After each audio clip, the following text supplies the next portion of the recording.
Long before Olympus rose above the clouds, long before rivers carved their paths across the earth, long before mortals took their first breath, there was a silence so deep it swallowed time itself. The ancient Greeks believed that everything, gods, monsters, humans, fate, traced its origin back to this silence, a place where shapes had not yet formed, where light had not yet been imagined, where even darkness had no name. This is where their myth begins, not with creation, but with the absence of it, a cosmic blankness, a vast, yawning emptiness the Greeks called chaos. Not chaos like disorder, chaos like a gap, a void, a mysterious, endless space waiting to be shaped. From this emptiness, the first beings emerge. The first is chaos itself, an undefined force, not a god with a personality, but the raw possibility of existence. From chaos comes Gaia, the earth, solid and fertile, the foundation of everything that will ever live. Then comes Tartarus, the deep abyss beneath the world, a place of darkness and punishment older than the gods themselves. And then comes Eros, not the gentle god of love from later stories, but the primordial force of attraction, the power that pulls things together and allows creation to happen. Some stories say that Erebus, the darkness, and Nyx, the night, also rise from chaos, wrapping the early universe in shadow. Creation is not commanded by a single being. It grows naturally, like a branching tree of cosmic forces. From the stillness of this newborn universe, Gaia, the earth, begins to stir. She stretches across the emptiness, shaping herself into mountains, valleys, rivers, and fertile ground. But even as she forms herself, she feels something missing. The world is wide, but it is empty. The sky above her is silent. So Gaia creates a companion. She gives birth to Uranus, the sky, vast, bright, and endless. Uranus rises above her, spreading across the heavens like a shimmering dome. And when the sky looks down upon the earth for the very first time, the world is no longer alone. Gaia and Uranus become partners, locked together in the most ancient union of all, earth below, sky above. Their union is powerful, and the children they produce are unlike anything the universe has ever seen. First come the Titans, 12 immense beings, the first generation of gods with form and personality. Strong, luminous, and ageless, they tower over the world, names that will echo across mythology for thousands of years. Oceanus, the endless river encircling the world. Hyperion, the titan of heavenly light. Coeus, the titan of resolve and intelligence. Creus, the keeper of constellations. Iapetus, ancestor of humankind. And Kronos, the youngest, sharpest, and most ambitious. Among their sisters are the powerful titanesses, Tethys, the nurturer of rivers and springs, Theia, mother of sight and brilliance, Phoebe, radiant with prophecy and moonlight, Rhea, destined to become the mother of the Olympian gods, Mnemosyne, the embodiment of memory, and Themis, justice in its earliest form. But the children of Gaia and Uranus do not end there. Gaia gives birth again, this time to beings far stranger and more powerful. The Cyclopes, 3 giants with a single blazing eye in the center of their foreheads.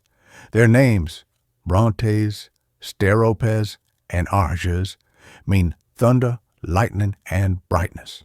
They are creators of weapons and storms, smiths of unimaginable power. Then come the Hecatonchires, the 100-handers, 3 colossal beings with 50 heads and 100 arms each.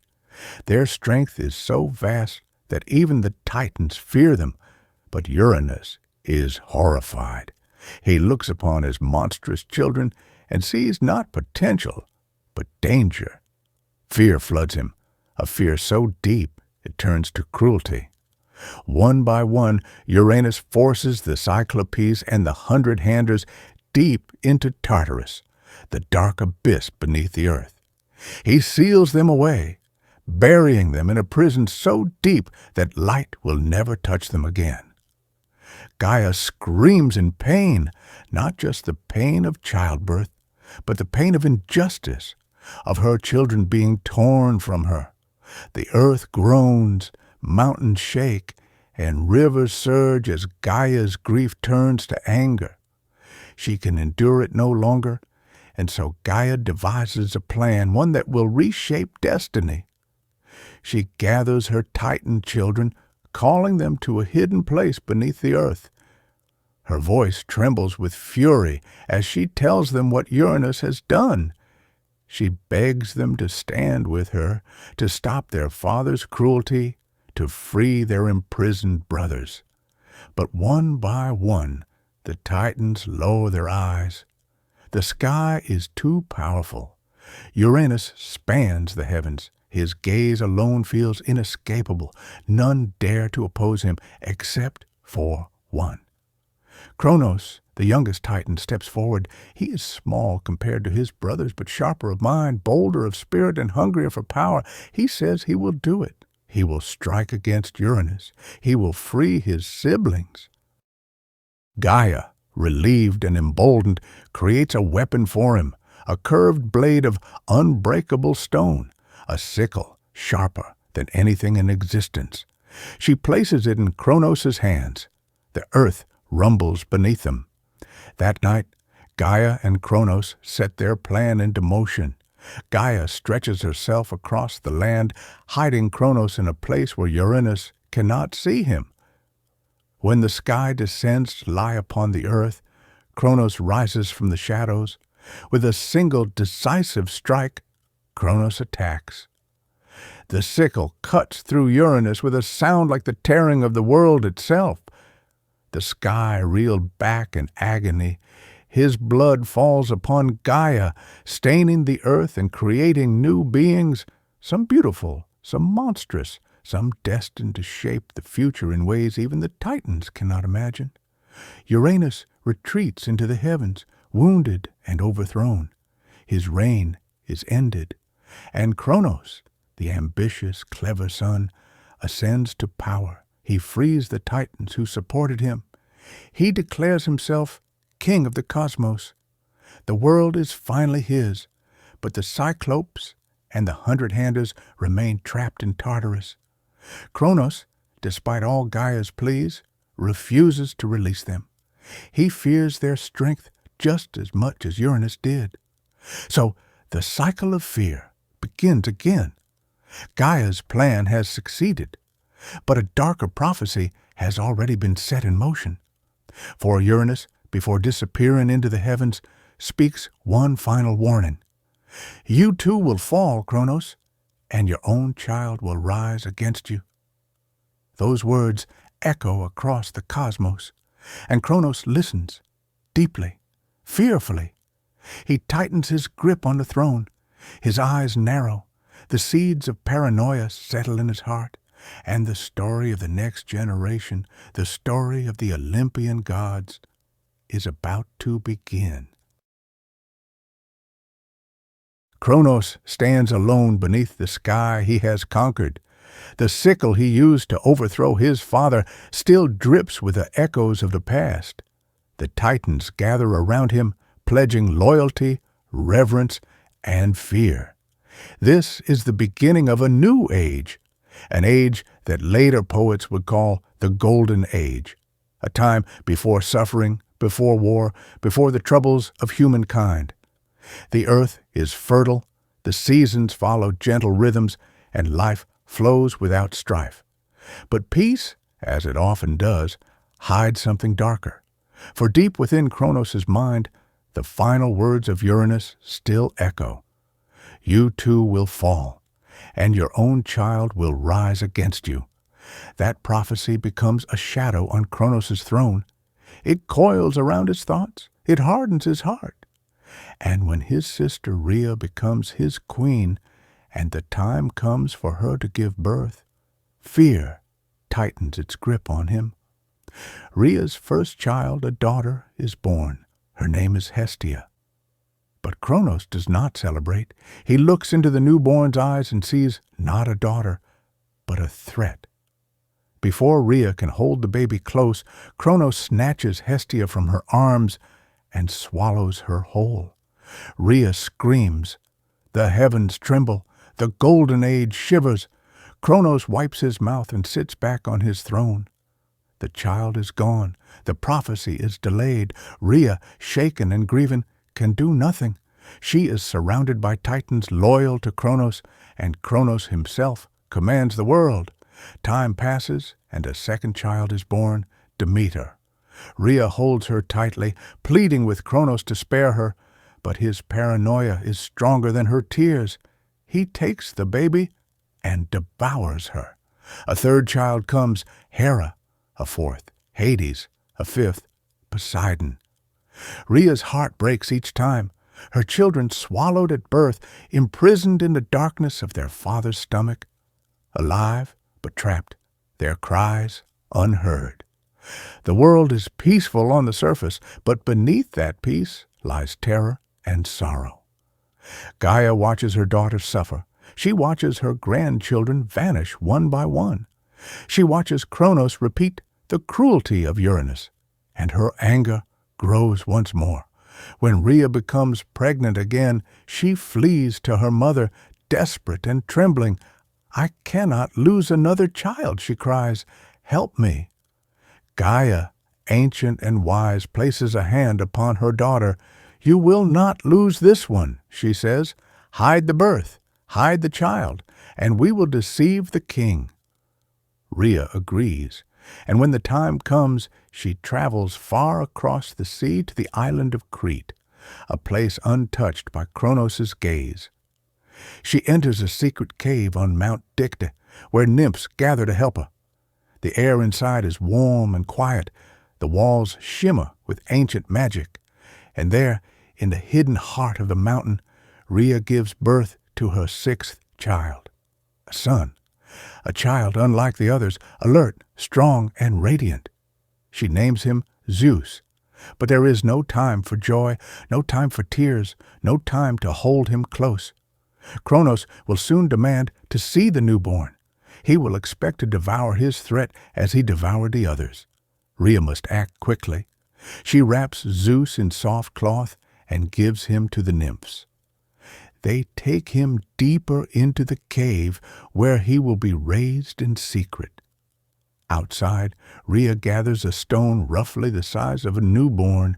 She swaddles it in blankets, carefully shaping it so it resembles a bundled infant. She returns to Kronos, her face steady, her heart pounding. This is your son, she tells him, holding out the stone. Kronos wastes no time. Without suspicion, without hesitation, he lifts the bundle to his mouth and swallows it whole. He leans back, satisfied. Another threat eliminated. Another child gone. He does not hear the cries of the real infant echoing in the distant cave. He does not hear the clash of weapons from the Curetes, the warriors who dance and crash their shields to drown out the baby's voice. He does not sense the prophecy tightening around him like a noose. In Crete, Zeus grows. He drinks the milk of the divine goat Amalthea.